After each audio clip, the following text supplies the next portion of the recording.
Hello and welcome to the Ham Radio Guy. It's your host, Marvin W0MET. We're bringing you the latest of topics, news, and information each episode right here to this show. Your go-to source for the latest insights and knowledge about all things ham radio. Don't forget to follow us over on Twitter, your favorite podcast platform, and now you can find us on YouTube as a podcast and become a patron over at buymeacoffee.com/thehamradioguy. Well, this is the first episode back since Memorial Day weekend. As I stated at the end of the last show, I'd be a couple days late in getting this one out, and it's a few more days later than I wanted to be, in fact.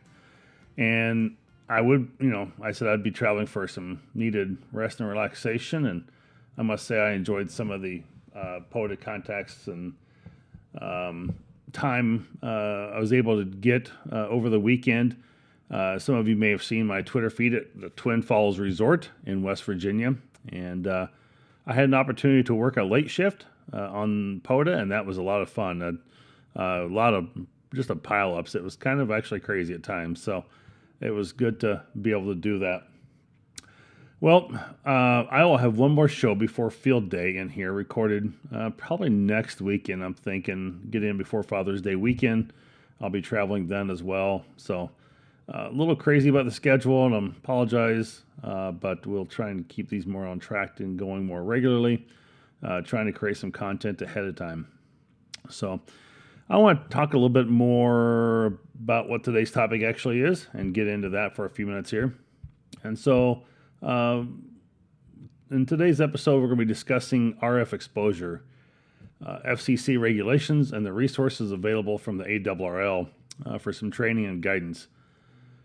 So let's just get started and get right into it here. Some of you may know that some recent changes went into effect with RF exposure limits and the station evaluation requirements that the FCC put into place, even for amateur radio operators. Now, this will be a very high-level overview, as I obviously can't begin to explain it all and give you all the details that are needed for directions to complete your station evaluation and what that would look like, because each of us have different radios, different antennas, different heights. But I will give you several links in the show notes and some web links from the ARRL website that will give you more information in greater detail that will certainly help you. These are not new rules for amateur radio, as it's been subject to requirements for over 25 years. The actually went into effect May 3rd after kind of a 2-year warning with the ARRL and FCC saying, hey, this is coming, get prepared. And so this RF exposure limit applies to all radio transmitters, and the new rules changed really only set the criteria into place for a formula in the rules to take into account the transmit power, the antenna gain, and the frequency. Now, these rules are part of 6 bullet points on the Form 605 application when you take your test for a new license or upgrade, and that's what you're signing down at the bottom, is that you'll comply with that.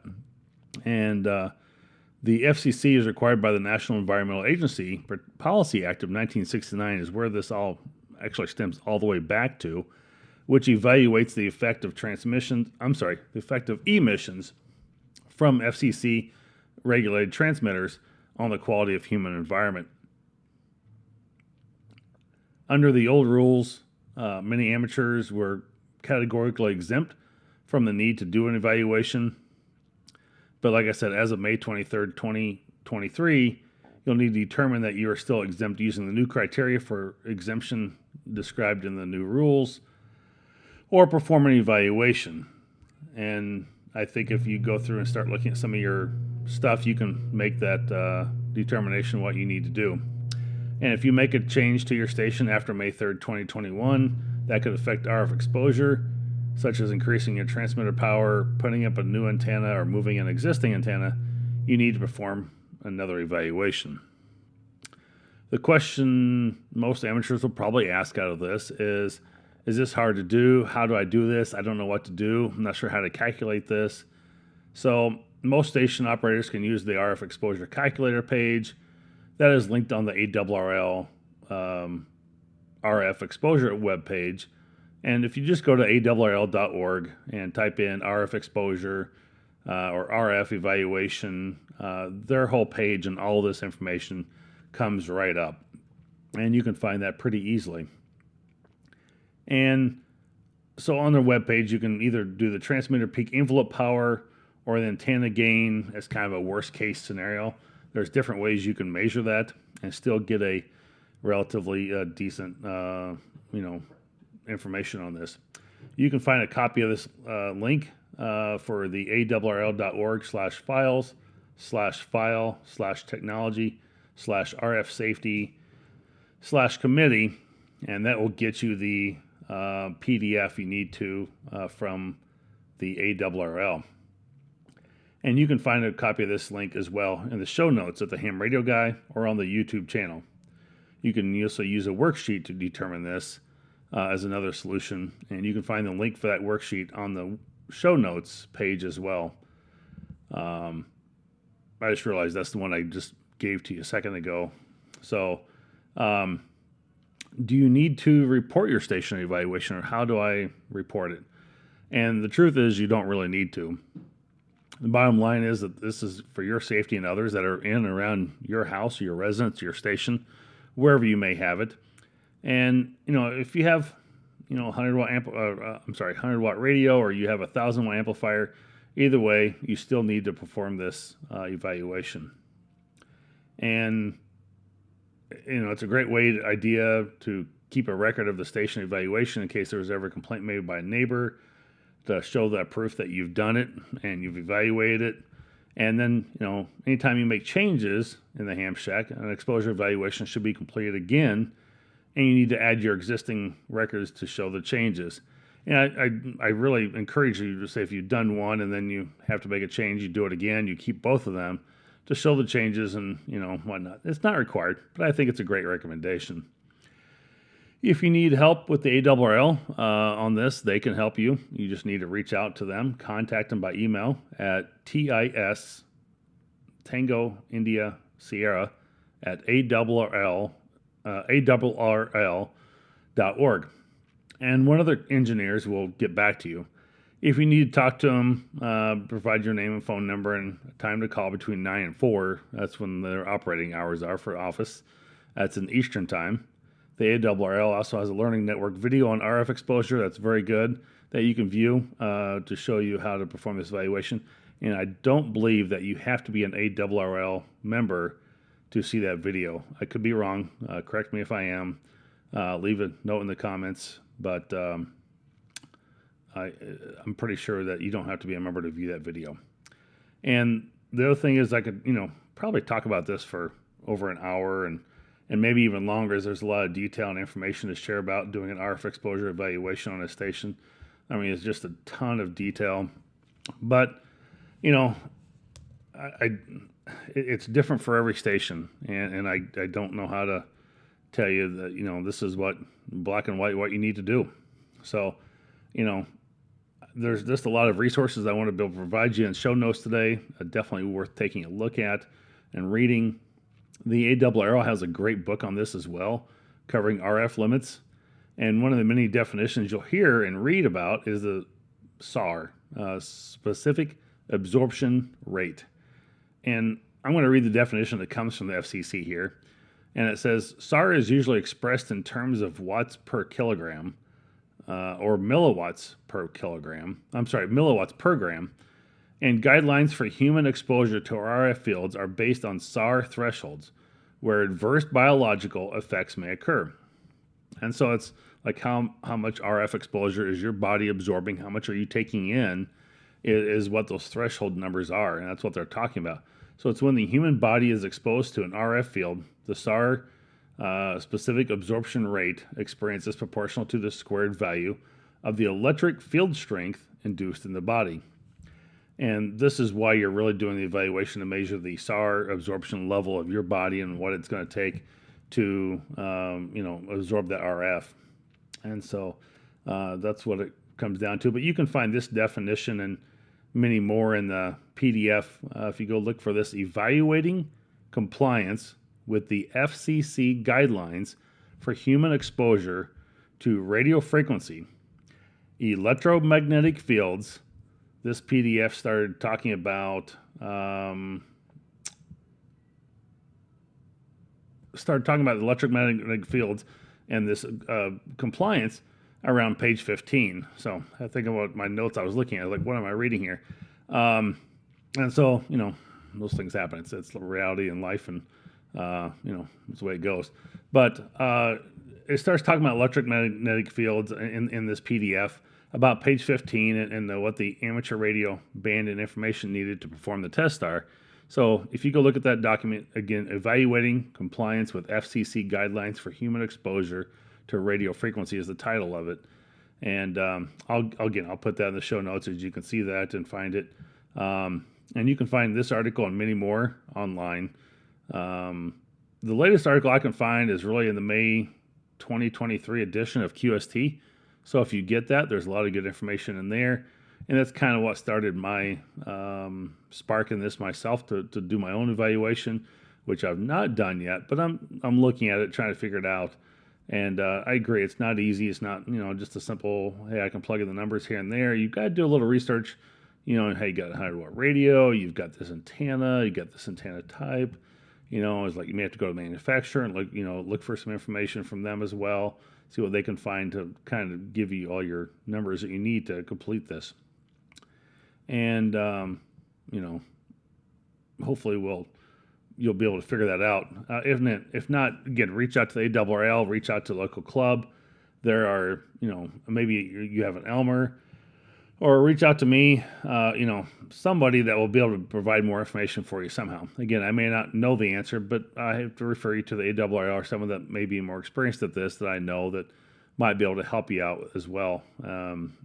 So don't be afraid to ask. I'm always glad to be here as a resource and want to, help out any way I can.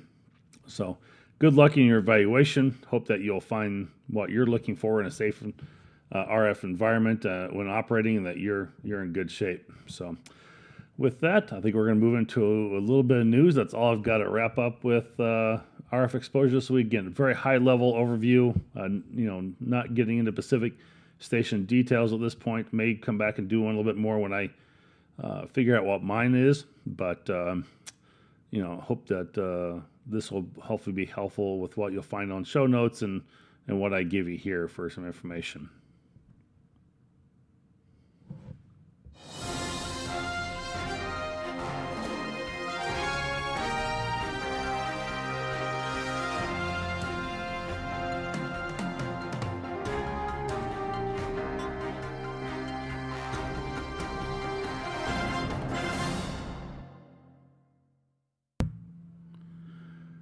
Well, another year in the books for Hamvention, with attendance exceeding 31,000 attendees this year. Hamvention was considered a success with the help of more than 700 volunteers and community support of local law enforcement. Many great forums, booth, and displays drew in attendees.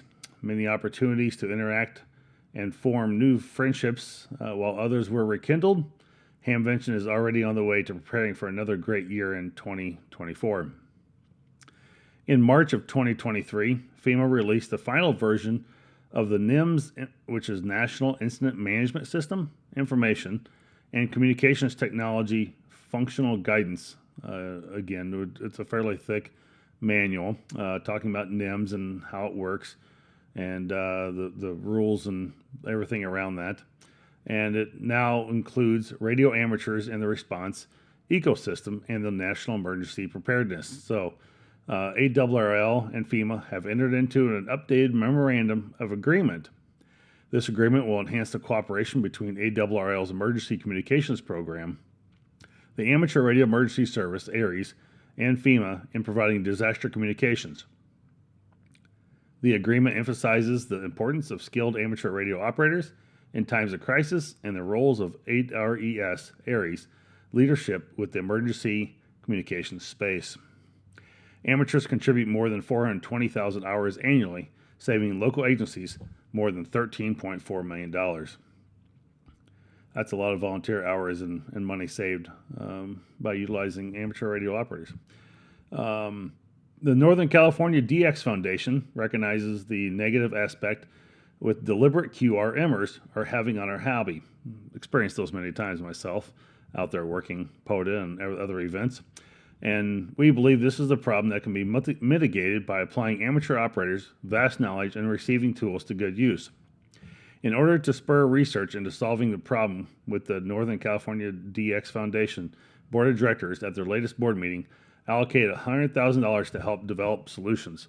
So if you have a solution and answers out there, reach out to the NCDXF group, Northern California DX Foundation, and they will have some funding for you to help apply that. I think a lot of this stems from the Beauvais Island and a lot of the QRM that was involved with that.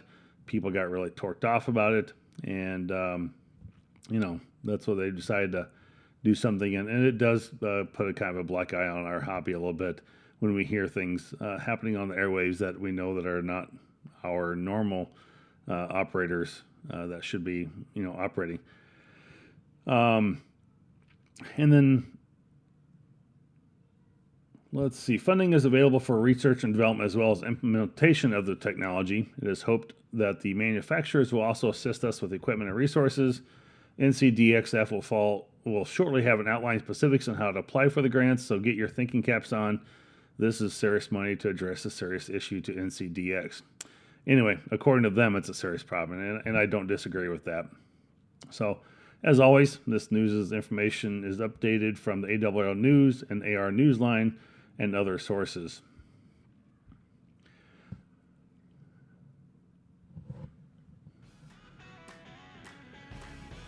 Well, summer gets busy and things are going on, but, we still like to get into our Ham Fest, even though Dayton is over for the year. Like another 49 weeks or something like that before we come back to it. But I've got several Ham Fests for you to maybe check out in your local area. These are in the Midwest mostly. Southwest Iowa Amateur Radio Association will be having their Ham Fest in Creston, Iowa on June 10th. Don't forget, if you're in the Knoxville, Tennessee area on June 17th, stop by the Electronics Show Ham Fest and the Tennessee State Convention. North Bend, Nebraska Pioneer Amateur Radio Club will be celebrating their 25th year flea market and Ham Fest on July 8th. And finally, Shreveport, Louisiana Bossier Ham Fest will be on August 12th. So still a few days to go before that one, a couple months there, but be looking forward to that one coming up in your area and more as we go through the summer. Well, that will bring this show to a close, and I hope that you enjoyed it. It's maybe a little bit shorter show this week, but I hope that you'll submit that subscribe or hit that subscribe button and share with your friends, and hope that you learned something as well that this week will help you in your ham radio operations. If you'd like to help support the channel and become a Patreon, look for me on buymeacoffee.com/thehamradioguy to join today. Please hit the subscribe button on Twitter and follow me as I provide the latest information for all my podcasts on Twitter immediately after publishing an episode, so you can listen to it right away. As always, this is your ham radio guy, Buddy, in the chair and on the air, and I say 73 W0 MAT.